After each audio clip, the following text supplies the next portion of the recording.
Olá, eu sou o Fausto Ramos e eu estou aqui para questionar a existência de Deus.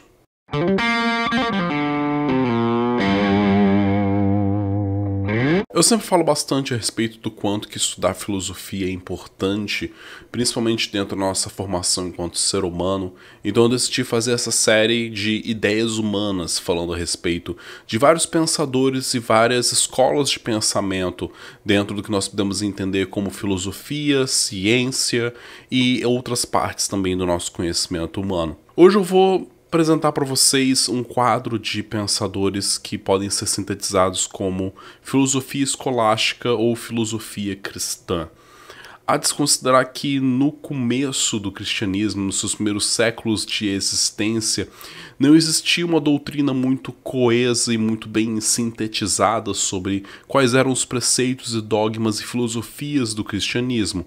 O que existiam eram várias pessoas pregando para todos os lados o cristianismo, cada um muitas vezes trazendo sua própria interpretação a partir das escrituras chamadas de escrituras inspiradas. E com essas leituras inspiradas eu me refiro basicamente à Torá judaica, que foi colocada no cristianismo como o Antigo Testamento, e os Evangelhos do Cristo, que são chamados de os Novos Testamentos, ou o Novo Testamento. Outra coisa que o cristianismo herdou do judaísmo é o conceito de revelação. A ideia de que a verdade é revelada por Deus apenas às pessoas que têm a fé necessária para poder receber essa revelação. Contudo, o cristianismo introduz um outro conceito que não existe no judaísmo, que é o conceito de evangelização. Evangelho significa a boa nova. E, nesse sentido, evangelizar as pessoas significa levar às pessoas a boa nova, a boa notícia dos evangelhos. E assim, esse conceito de tentar trazer mais pessoas para a sua fé, indo ao mundo e chamando as pessoas e falando a respeito da sua fé para as pessoas, para tentar chamar mais pessoas para acreditarem no seu Deus. Ou seja, quando você vê pessoas no ônibus falando da Bíblia, quando você vê pessoas batendo na porta de outras pessoas para tentar falar sobre a palavra de Cristo, elas estão pregando o Evangelho, elas estão levando a boa nova, e este é um conceito da necessidade de estar sempre ampliando o seu rebanho, que o cristianismo adiciona aos preceitos judaicos do Velho Testamento. E com essa necessidade de converter mais fiéis à sua crença, faz necessário o debate com os pagãos, com as pessoas que cultuam outras fés que não a fé cristã. E para você ser capaz de converter uma outra pessoa ou convencer o outro de que a sua fé é a verdadeira fé, eu acho que você precisa de ter no mínimo bons argumentos ou tentar ter bons argumentos para tal. Criam-se assim os mosteiros como centros de estudos para que aqueles que pregam a fé cristã se reúnam para tentar debater e chegar a melhores argumentos, a melhores soluções para como tentar convencer e converter as pessoas para a fé cristã. Surge o movimento da patrística, que era a filosofia dos padres cristãos, e que, por conta do seu aspecto de ser estudado nesses mosteiros, nessas escolas, acaba sendo chamado de filosofia escolástica, também chamada de filosofia cristã. E assim eles se reúnem nesse propósito digníssimo de converter pagãos, combater heresias e justificar a sua fé. E logo nos primeiros séculos de patrística, nós vemos um indivíduo despontar de modo muito preponderante, que foi o Augustinho, chamado pelos cristãos de São Agostinho por conta da santificação que foi feita a respeito da figura e do nome dele posteriormente. Nascido em Tagaste, no norte da África, onde hoje seria a Argélia, Agostinho tinha uma mãe cristã e um pai que adorava algum outro culto da região lá deles. Muito antes dele se tornar um bispo em Hipona, também no norte da África, Agostinho viveu até os seus 30 anos uma vida na espórnia, ou seja, uma vida de exageros e de desapegos nas noitadas boêmias do norte da África. Impactado por uma leitura que ele fez aos seus 30 anos de um texto do orador romano Cícero, ele decidiu tentar buscar algum sentido mais profundo para a vida dele depois dele ter visto que ele só fez um monte de... Não vamos julgar os coleguinhas, né? Então, beleza. E nessas suas andanças buscando algum sentido mais profundo para a vida, Agostinho conheceu os maniqueus, que tinham a fé maniqueísta, que falava a respeito de uma separação entre um bem e o mal, entre uma força de luz e trevas, e que as duas eram relativamente equinânimes, e que elas disputavam uma entre a outra o tempo todo para tentar ver quem iria ter o controle da situação em determinado momento do mundo, e que apesar do mal, às vezes, parecer sobrepujar o bem sempre acabava sobrepujando novamente o mal, e eles ficavam nessa disputa de gato e rato eternamente. Dos maniqueus ele também colheu o conceito de que Deus se afiniza, obviamente, com essa força de luz, e que seria algo que iluminaria a nossa alma humana, o nosso intelecto. Contudo, a grande contribuição de Agostinho à filosofia escolástica acontece depois que ele se encontra com os pensamentos de Platão por meio da filosofia neoplatônica. A divisão platônica de mundo sensível e mundo das ideias fez Agostinho encaixar no mundo das ideias o conceito que ele enxergaria para Deus e para a razão humana. E assim ele passa a enxergar e entender que Deus representaria aquilo que enaltece o nosso espírito, e elevar a nossa alma por meio da razão, por meio do intelecto, seria caminhar por meio da razão em direção a Deus, enquanto que sucumbir aos vícios do mundo sensível, aquele aos quais ele esteve muito bem submerso e submetido até os 30 anos de idade dele, representaria o contrário a Deus, aquilo que afasta as pessoas dessa iluminação intelectual, racional, que liga as pessoas à alma de Deus. Agostinho defendeu essa divisão entre corpo mundano, sensível, impuro, e a alma elevada, espiritual e vinculada a Deus.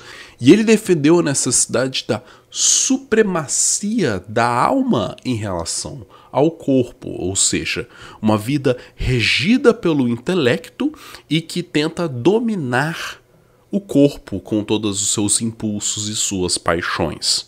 Grande parte dessas inferências de Agostinho eram orientadas por uma das questões que mais o angustiava.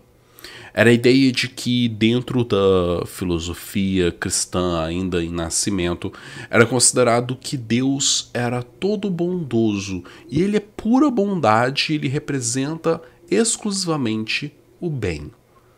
Contudo, se Deus é todo bondoso, e se Deus é onisciente, onipresente e onipotente, a grande pergunta a ser respondida, que Agostinho tenta se engajar com essa pergunta, é por que Deus permite que o mal aconteça? Afinal de contas, se ele é onisciente, ele sabe que o mal vai acontecer a qualquer momento quando ele acontece. Se ele é onipresente, ele está em todos os lugares, em todas as instâncias, e ele tem poder de atuação sobre todas as situações que nós estamos vivendo. E se ele é onipotente, isso quer dizer que ele tem poder necessário para impedir o mal de acontecer, caso essa seja a vontade dele. Nesse sentido, um Deus todo bondoso seria incompatível com qualquer uma dessas outras três qualidades, dele ser onipotente, onisciente ou onipresente. Para solucionar essa questão, Agostinho considera e formula o conceito que hoje muito é deliberado como sendo de livre-arbítrio. A ideia de que as pessoas têm a opção de fazer o bem ou fazer o mal, e que a necessidade é que cada pessoa tente conduzir-se para sempre fazer o bem em detrimento do mal, mas que isso deve ser uma escolha consciente, pois Deus quer que nós busquemos o bem e busquemos ser pessoas boas. E seria impossível que nós fôssemos pessoas boas de fato se nós não tivéssemos outra opção, senão sempre fazer aquilo que é bem e fôssemos sempre impedidos de fazer o mal. Para que o bem desponte enquanto valor positivo, é necessário a existência do seu contraste negativo, que é o mal. Assim, para que as pessoas possam exercer a virtude da bondade e agindo por meio do intelecto e da razão que nos conduziria à prática do bem, é necessário que nós sejamos igualmente capazes de fazer o bem e de fazer o mal. E se caso uma parte ou outra domine ou não as nossas intenções, as nossas ações, isso terá alguma coisa a ver com aquela questão da supremacia da alma pelo corpo, ou a sua inversão, que seria, no caso, na consideração de Agostinho, a supremacia do corpo em relação às qualidades do intelecto da alma. Quando nós nos deixamos conduzir pelos nossos vícios, pelas paixões do corpo, é aí que nós iríamos cair na prática do mal, pois nós estaríamos sobrepujando a nossa alma em relação às vontades do corpo. Para fazer o bem, é necessário que a escolha do bem seja uma escolha consciente e sem coerção. E é por isso que Deus permite que nós escolhemos entre fazer o bem ou fazer o mal. Porque Deus, de fato, é todo bondoso, pois Ele corresponde a essa parte do intelecto e da razão, daquilo que existe de melhor em nós, e que as pessoas que se alicerçam na razão e se alicerçam em Deus sempre praticam apenas o bem. E assim, o mal se manifesta não enquanto algo que de fato existe no mundo por si, mas como ausência do bem, ou como uma degeneração das coisas que são boas. Agostinho não considerava o mal como algo dissociado do bem, mas apenas como uma gradação de ausência da presença do bem. Você não está mal, você só não está bem. Nossa, resolvido o problema. Outro pensador contemporâneo de Agostinho foi Pelágio, que comentava que as pessoas seriam capazes de encontrar a iluminação e a salvação por meio da prática de boas condutas. Fazendo boas ações, elas garantiriam a salvação delas. Agostinho, por alguma razão, apesar de todo esse marabolante discurso sobre a necessidade de buscar agir pela razão e agir pelo bem, ele discordava disso. Ele dizia que a salvação dependia de alguém estar propenso à graça de Deus e que apenas Deus pode lhe conceder a salvação. Você pode fazer boas coisas a sua vida inteira e se você não tiver a graça de Deus, tu tá ferrado, meu irmão. Tu vai pro inferno. E que isso significa que as pessoas não deveriam de fazer boas ações esperando a gratificação da salvação, mas fazendo boas coisas porque isso as mantém ancorados a Deus, isso as mantém no caminho da virtude e do bem. Fazer o bem pelo bem e não o bem para o benefício próprio de se salvar. Acaba que essa interpretação do Agostinho acaba sendo adotado no concílio que teve, onde eles determinaram as bases da filosofia cristã para os séculos seguintes, até mesmo porque isso atendia muito bem aos interesses da igreja naquela época. As pessoas não poderiam acreditar que apenas pelo fato delas fazerem boas coisas que elas já estavam garantidas de salvação. Era sempre necessário ter a angústia da incerteza. Você faz boas coisas, legal, mas acho que para garantir sua salvação é bom você continuar pagando o dízimo para a igreja, é bom você continuar frequentando a igreja todos os domingos, é bom você continuar indo ao confessionário e falando várias informações que podem ser usadas contra você depois na comunicação dos padres com os latifundiários, com os donos de terras, com os senhores feudais. Não, enfim, é o caminho filosófico da salvação, né? Pô, muito bacana, muito legal, de um jeito muito mirabolante de se argumentar e se articular. Agostinho parece ter garantido que Deus continue sendo plenamente bom e ainda assim onipotente, onisciente e onipresente. Mas como que você prova a existência desse Deus para as outras pessoas? Anselmo, outro escolástico fera, chegou uns séculos depois aí do Agostinho, tinha uma proposição para tentar comprovar de modo lógico a existência de Deus. Para ele não era uma questão de simples evidência, era uma questão de raciocínio. Algumas das premissas do argumento de Anselmo podem ser aceitas por qualquer pessoa independente do credo. Ele apresenta a ideia de que todos nós temos alguma ideia sobre Deus, quer nós acreditamos ele ser verdadeiro ou não. Com isso acho que é difícil debater. Em algum momento todo mundo vai ter parado para pensar sobre qual o conceito que eles formariam sobre Deus, independente deles acreditarem ou não nessa sua existência. Anselmo também argumenta que essa ideia relacionada com Deus deve ser a ideia a respeito do maior ser que pode existir. o ser mais supremo, foderástico, gigantestático possível. Se você imaginou qualquer coisa a respeito desse Deus, sobre ele ser grandioso e o ser mais poderoso, mais incrível, mais tudo, esquece, você ainda está pensando pequeno comparado com o quanto você deve pensar a abrangência do quanto esse ser é gigante, magnífico e... Enfim, é a ideia do maior ser que você pode imaginar ser. Caso nós pensemos sobre um Deus que não existe, isso significa que ele não é o maior ser possível que nós podemos conceber, pois de cada conceito que nós formamos sobre Deus com a ideia de ele não existir, desta ideia nós sempre podemos criar um outro conceito mais alargado, mais poderoso, mais supremo de um Deus que de fato exista. Contudo, algo que existe apenas na nossa mente não pode ser tão grandioso assim. Apenas um Deus real, existente, seria tão supremo enquanto esse ser, inclusive muito superior a qualquer conceito que nós pudéssemos formular a respeito deles. Não importa o quão abrangente seja a nossa imaginação, ainda seria ínfima comparada com a existência desse ser na realidade. Portanto, se nós conseguimos formar um conceito sobre um Deus existente e supremo, ele deve necessariamente existir na realidade. Afinal de contas, se ele não existisse, ele não seria um Deus supremo e ele existiria apenas na nossa mente. Fez algum sentido para você?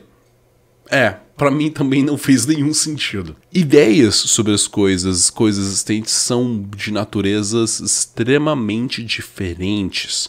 Garnilo de Malmontier, também um filósofo contemporâneo de Anselmo, chegou à conclusão de que esse argumento realmente era uma furada.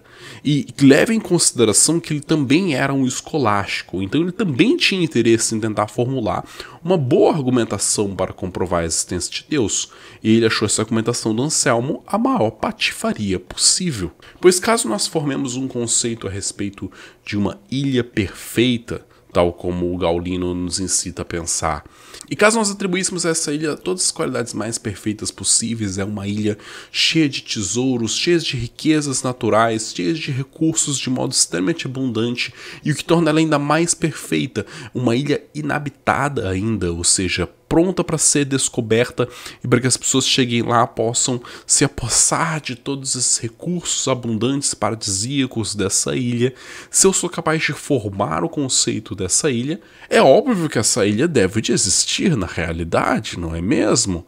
Só que não, ninguém se convenceria disso.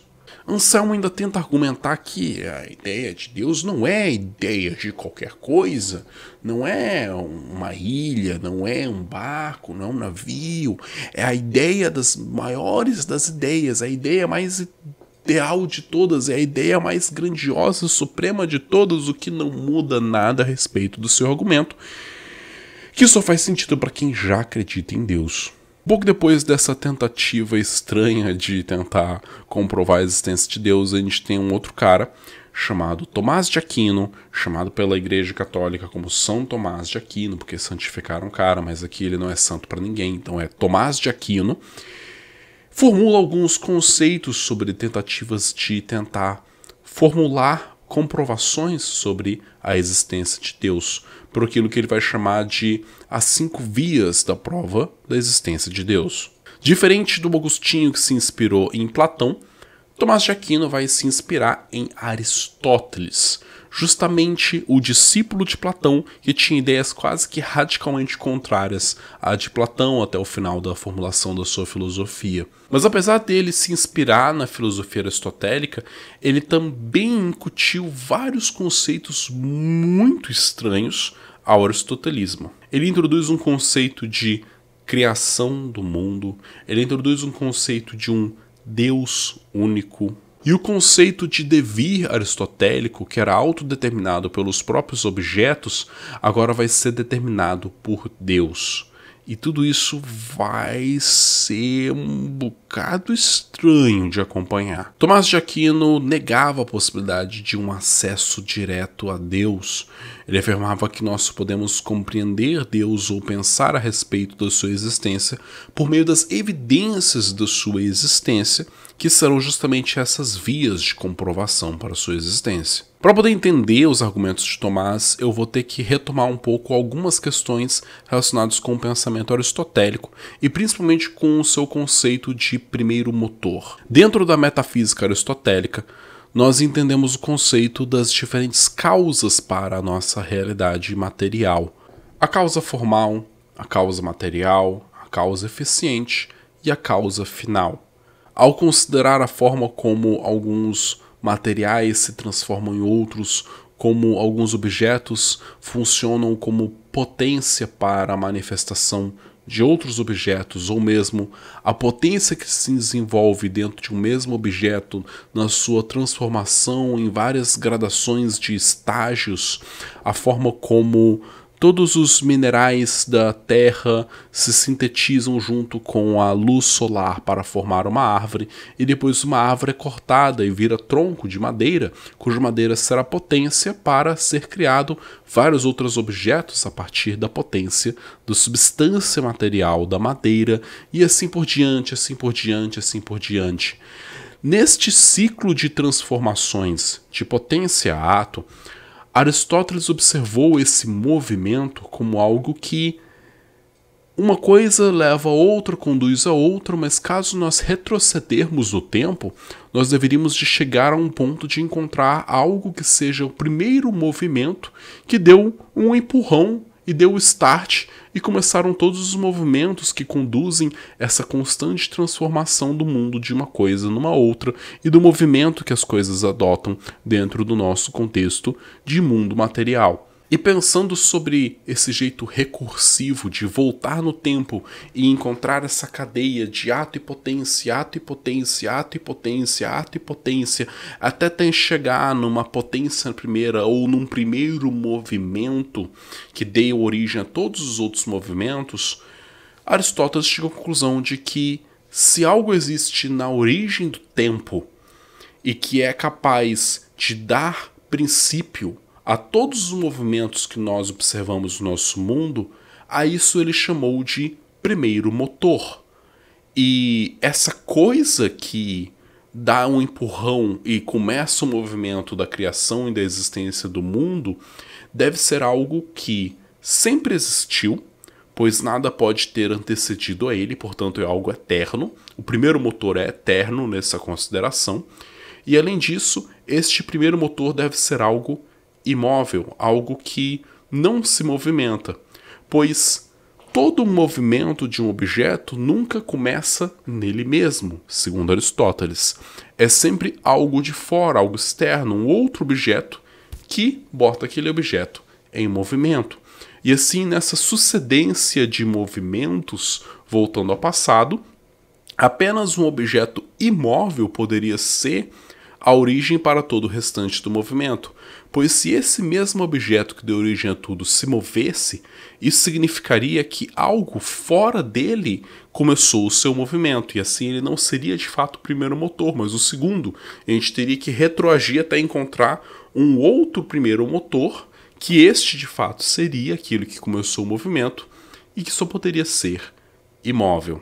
Como vocês já devem imaginar, Tomás de Aquino pegou esse conceito do primeiro motor e disse: isso daqui é Deus. E assim começa a primeira das 5 vias de comprovação da existência de Deus. Supondo a existência do movimento no universo, cada objeto que se move não principia o movimento a partir de si mesmo, portanto, algo além dele deve de excitá-lo ao movimento.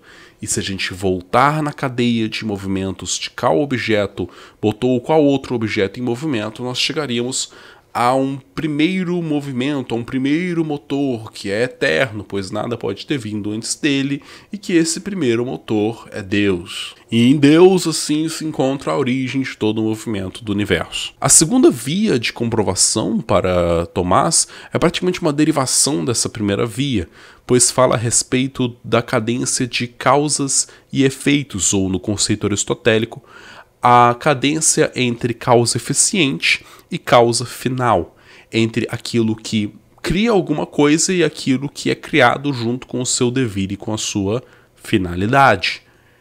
E se nós percebemos o mundo com essa cadeia de causalidades, de causas e efeitos que se sucedem, e a causa e um efeito se torna a causa de um outro efeito e de um outro efeito, se nós voltarmos no tempo, nós chegaríamos à conclusão de que algo deveria de ter causado toda a existência, e que esse causador da existência só poderia ser Deus e que ele deve de ser eterno, pois nada pode vir antes da primeira causa.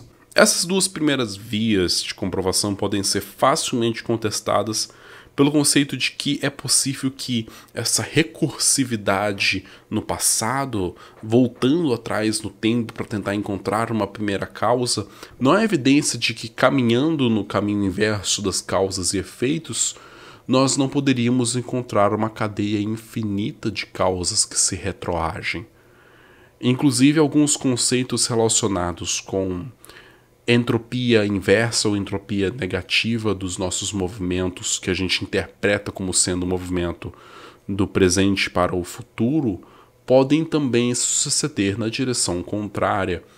É possível que o universo esteja se expandindo nas duas direções no tempo e não há nada de contraditório a respeito disso, dadas nossas observações do mundo físico até o momento. Caso nós entendermos que não existe um princípio definitivo para o surgimento da natureza e da realidade do universo, e não existe necessariamente um fim em vista, que o tempo e as cadências de causalidade se estendem infinitamente para os dois lados, não há nada contraditório nisso, considerando o conhecimento que nós temos até agora a respeito da física e do universo. Eu poderia continuar debatendo as outras vias de comprovação de Deus de Tomás de Aquino, mas eu considero que muitos dos conhecimentos que eu colocaria em xeque a respeito do que o filósofo fala dizem mais respeito a vários dos meus pensamentos já contemporâneos baseados em avanços científicos e físicos que não eram acessíveis àquele tempo. Apesar de provavelmente haverem outros filósofos que tinham muito a debater sobre essa tentativa dele de atribuir algumas qualidades e algumas questões como sendo denotativas da existência de Deus. Um exemplo disso é a quarta via de comprovação, que seria a da perfeição. A ideia de que, observando as coisas no mundo, nós podemos perceber que existem algumas coisas que são mais perfeitas do que outras, e outras que são menos perfeitas do que essas primeiras coisas que nós observamos, e que assim haveria uma gradação de beleza e de perfeição nas coisas que nós observamos no mundo, do mais perfeito para o menos perfeito, e que, novamente, por um raciocínio de indução, onde, observando uma gradação de diferenças, nós chegaríamos a um determinado extremo, ele estima que deve de existir um ser que reúna todas as qualidades de máxima perfeição de tudo aquilo que nós observamos como perfeito na nossa realidade, que esse ser deve ser Deus. Quando, primeiro, o conceito de perfeição e de bela não é rigorosamente definido, segundo, não há qualquer evidência da necessidade da existência de tal ser de suprema perfeição. Outros aspectos da filosofia de Tomás vão ser também debatidos por outros filósofos posteriores, e que eu vou voltar a esses argumentos quando chegar o momento apropriado para eles.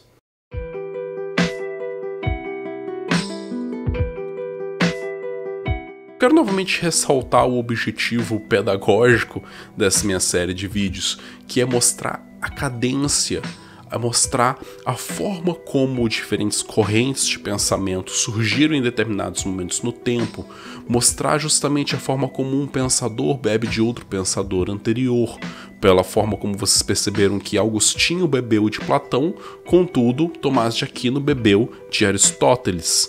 E essa inversão, essa polarização da maneira de pensar, essa confluência de pensamentos e ideias ao longo do tempo da história do pensamento ocidental vai ser observada em vários filtros, em várias ondas diferentes, e que conhecer e entender de onde vêm as ideias que nós vemos e observamos as pessoas reproduzindo no mundo hoje em dia é muito interessante. É entender por que determinadas conceitualizações sobre os assuntos que são debatidos surgiram nos seus momentos históricos.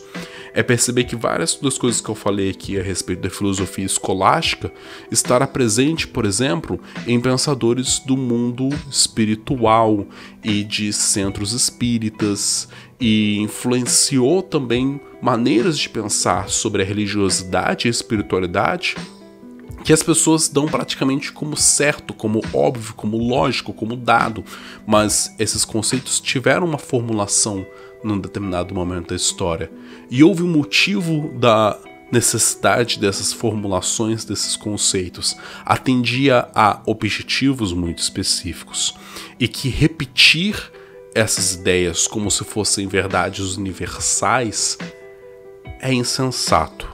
É desconsiderar o conceito delas e a necessidade de confrontar essas ideias como verdades postas. O objetivo do exercício filosófico não é comprovar quem está certo ou está errado, mas é justamente ganhar essa habilidade de emergir dentro do mundo de uma maneira de pensar e sair dele com o senso crítico de contestar e perceber o quanto que esses diferentes jeitos de observar e entender o mundo se conflitam em vários aspectos, mas também pode ter suas utilidades para entender melhor a realidade como a gente vive hoje.